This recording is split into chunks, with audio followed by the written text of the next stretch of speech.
Hello guys, आपका स्वागत है हमारे जेके स्टडी स्टफ में। आज की वीडियो में बात करने आ रहे हैं डी कॉलेज के ऐसे स्टूडेंट जो सोल रेगुलर या फिर एनसीएफ से बिलोंग करते हैं, साथ ही साथ वो सेकंड सेमेस्टर में हैं और उनके पास जो कोर्स है वो है पॉलिटिकल साइंस ऑनर्स।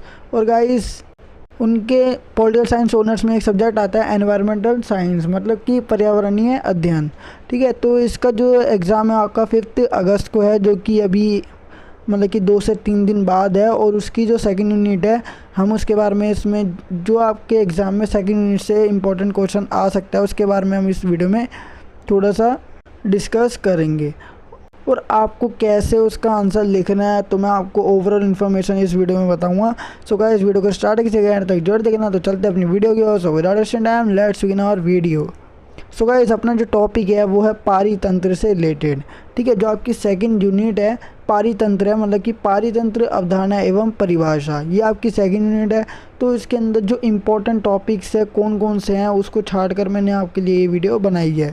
तो गाइस, सबसे पहले हमें पता होना चाहिए कि पारितंत्र क्या होता है। कोई भी टॉपिक स्टार्ट होता है तो उस समय सबसे पहले हमें ये पता होना चाहिए उसकी डेफिनेशन या फिर उसके बारे में थोड़ी सी इन्फॉर्मेशन होनी चाहिए, ताकि स्टार्टिंग में अगर इन्फॉर्मेशन होगी तभी हम उसको कलेक्ट कर करके छोटी छोटी इन्फॉर्मेशन को कलेक्ट करके अपना आंसर क्या कर सकते हैं, बड़ा।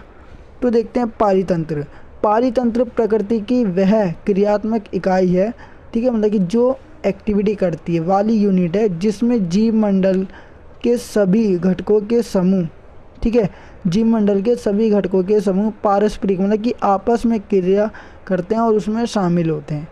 ठीक है, रिजल्ट क्या आता है, सजीव और निर्जीव अंशों में विभिन्न तत्वों का चक्रण होता रहता है। ठीक है, मतलब कि सजीव और जो ऐसे जीव जो निर्जीव है या सजीव है उनके बीच में क्या होता रहता है, चक्रण, मतलब कि जो सर्कुलेशन है वो चलता रहता है। यह भौगोलिक विशेषताओं पर आधारित विशेष भूदृश्य वाला क्षेत्र होता है। ठीक है, जैविक समुदाय एवं पर्यावरण के इस अंतर संबंध को A.G. टेंसले ने वर्ष 1935 में इकोसिस्टम की संज्ञा देते हुए इसे इस रूप में परिभाषित किया। पारिस्थितिक तंत्र वह तंत्र है जिसमें पर्यावरण के जैविक और अजैविक कारण अंतर संबंधित होते हैं। देखो, इसकी थोड़ी लैंग्वेज जो थी थोड़ी टफ थी, लेकिन मैं आपको बताता हूँ पारितंत्र क्या होता है। इसमें पूरा कंक्लूजन अपना ये निकला कि पारितंत्र ना प्रकृति की क्या होती है, एक एक्टिविटी मतलब कि क्रियात्मक इकाई होती है। ठीक है, एक यूनिट होती है, वो भी कौन सी, क्रियात्मक, जिसके अंदर एक्शन किया जाता हो।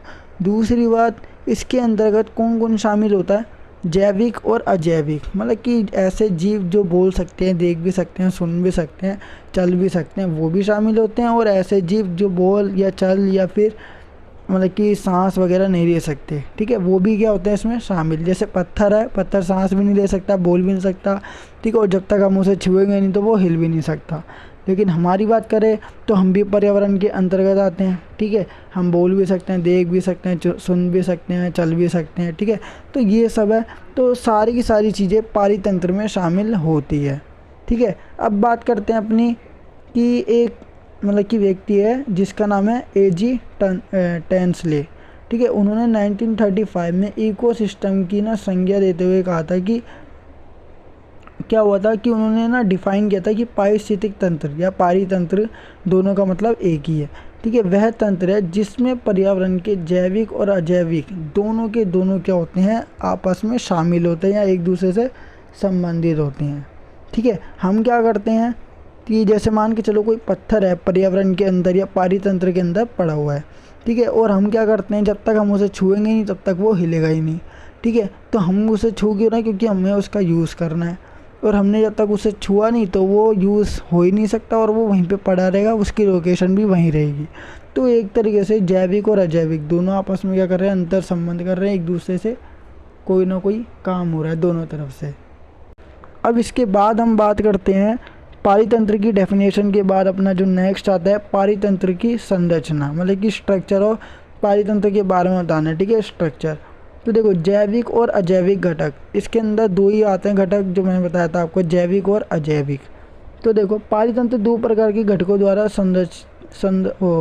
संरचित है। यह घटक है जैविक और अजैविक घटक। इन घटकों की अतुक्रिया के कारण ही एक भौतिक संरचना विकसित होती है। देखो सिंपल सी बात जो अभी मैंने पढ़ा आपको 2 लाइन में बताया कि पारितंत्र 2 प्रकार के घटकों से बना होता है। पहली बात जैविक घटक और दूसरा अजैविक घटक। सिंपल। अब सबसे पहले हम डिस्क्राइब करेंगे जैविक घटक को, ठीक है। तो देखो जैविक घटक जिसे ए पॉइंट से डिनोट किया गया है, तो देखो इसमें पर्यावरण के सभी जैविक तत्व शामिल होते हैं। मतलब कि जैसे कि जो सांस ले सकते हैं, बोल सकते हैं, चल सकते हैं, देख सकते हैं, वो सभी क्या कर सकते हैं, इसमें शामिल होंगे जैविक घटक में, ठीक है। जैविक तत्व शामिल होते हैं। जीव मंडल के जैविक घटकों में सूक्ष्म जीवों से लेकर पक्षी जगह, स्तनपायी जगह, जल स्थलचारी, रेंगने वाले प्राणी सभी क्या होते हैं इसमें शामिल। बस इतना है कि या तो वो देख सकते हो, या सुन सकते हो, या चल सकते हो, कोई ना कोई एक एक्टिविटी करते हो, वो क्या हो जाएगा इसमें शामिल।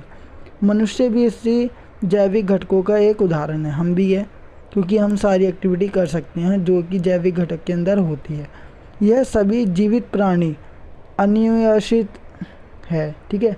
इसलिए इन्हें उत्पादक, उपभोक्ता, अपघटक की श्रेणी में विभक्त या फिर बांटा गया है, ठीक है। तो इसको भी ना जैविक घटक को 3 पार्ट में डिवाइड किया गया, उत्पादक, उपभोक्ता और अपघटक।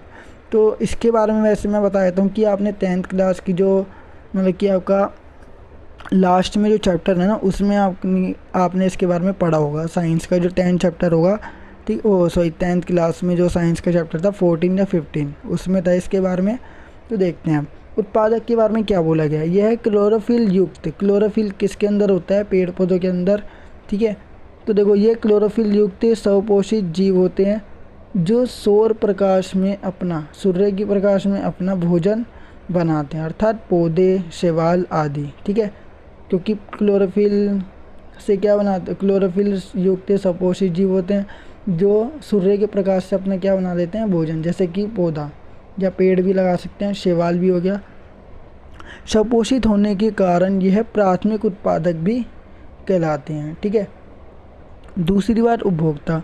यह जीव उत्पादकों पर आश्रित होते हैं, ठीक है। उपभोक्ता क्या करता है, वही खाएगा, वैसे ही रहेगा जो उत्पादक ने उसे बना कर दिया। मतलब कि उत्पादक अगर कोई खाना बनाते हैं तो क्या होगा, उपभोक्ता उसका यूज़ करते हैं, बस, ठीक है।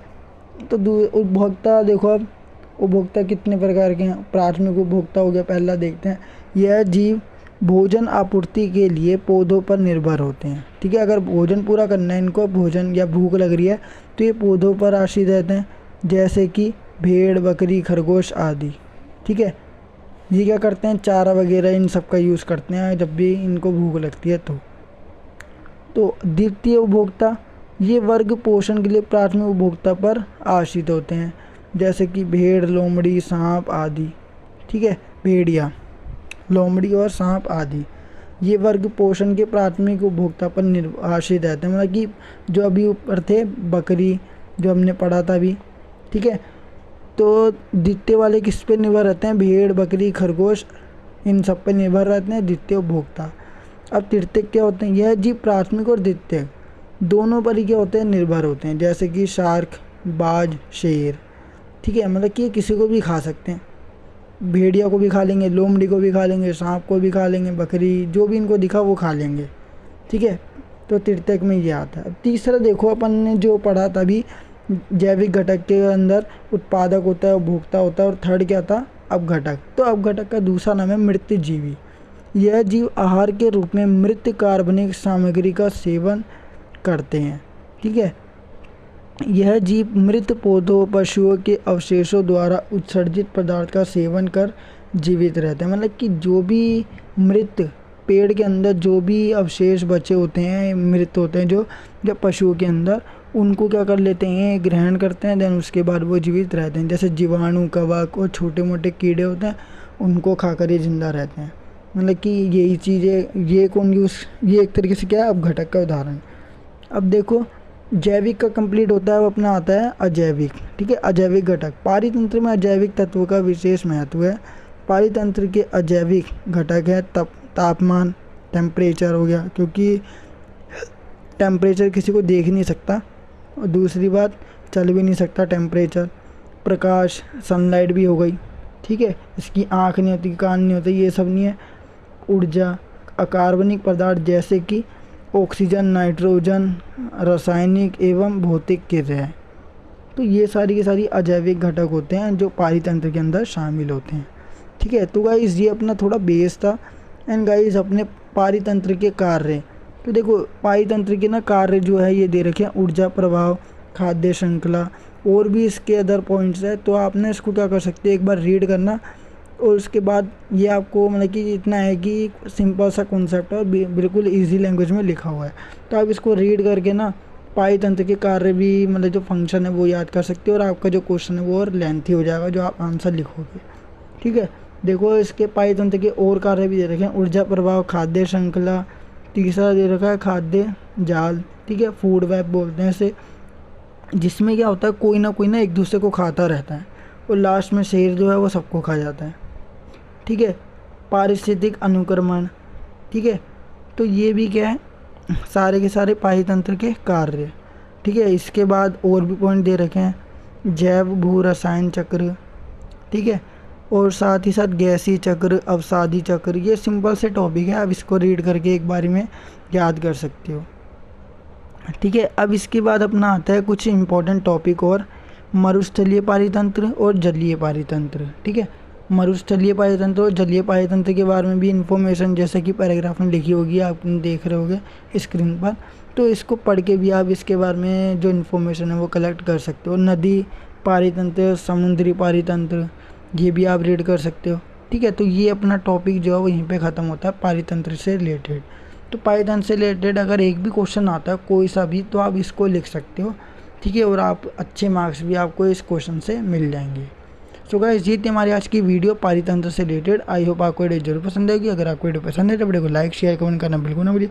और गाइस एनवायरमेंटल साइंस के जो भी स्टूडेंट्स हैं जो सेकंड सेमेस्टर में, और जिसे आप जानते हो, आप उनको ये वीडियो शेयर कर सकते हो ताकि वो भी इस वीडियो का लाभ उठा के अच्छे मार्क्स प्राप्त कर सके अपने एग्जाम में। सो गाइस मिलते हैं नेक्स्ट वीडियो के साथ। So thanks for watching this video.